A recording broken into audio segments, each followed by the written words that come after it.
ভয়েসটা শুনে যান। শবে বরাতের রাতে একত্রিত হয়ে রাতভর ইবাদত করা ও পরদিন রোজা রাখা কতটুকু শরীয়ত সম্মত? ভাইরা আমার, শবে বরাত উপলক্ষে রাতভর একত্রিত হয়ে মসজিদে ইবাদত বন্দেগী করা কোনো হাদিস দ্বারা প্রমাণিত নয়। এবং দিনের বেলা যে রোজা, এই রোজা শবে বরাত উপলক্ষে না, এটা হলো শাবান উপলক্ষে রোজা।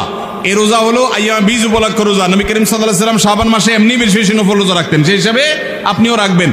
আবার আইয়াম বীজ 13, 14, 15 রোজা রাখতেন, সেই হিসাবে রাখবেন। আপনি আল্লাহর ক্ষমা, এই রাতে আল্লাহ তাআলা বান্দাকে সাধারণ ক্ষমা ঘোষণা করেন, হিংসুক ছাড়া, মুশরিক ছাড়া। এই রাতের এই ফজিলত পাওয়ার জন্য আপনি চেষ্টা করলে সেটা ভালো, আল্লাহর কাছে ক্ষমা লাভের চেষ্টা করবেন, কিন্তু বেদাতি কোনো পন্থায় না। অনেকে বলে যে এত রাকাত নামাজ, অমুকটা অত সূরা এত রাকাতে পড়তে হবে, এগুলা মন গড়া কথাবার্তা, এগুলার কোনো ভিত্তি কোরআন হাদিসে নাই। আবার অনেকে মনে করে হালুয়া রুটি খাইতে হবে, আতশবাজি করতে হবে, আলোকসজ্জা করতে হবে। শবে বরাতকে কেন্দ্র করে যা হয় তার বেশিরভাগই বেদাত এবং ভুয়া, মন গড়া ভিত্তিহীন, এগুলার কোনো অস্তিত্ব কোরআন হাদিসে পাওয়া যায়।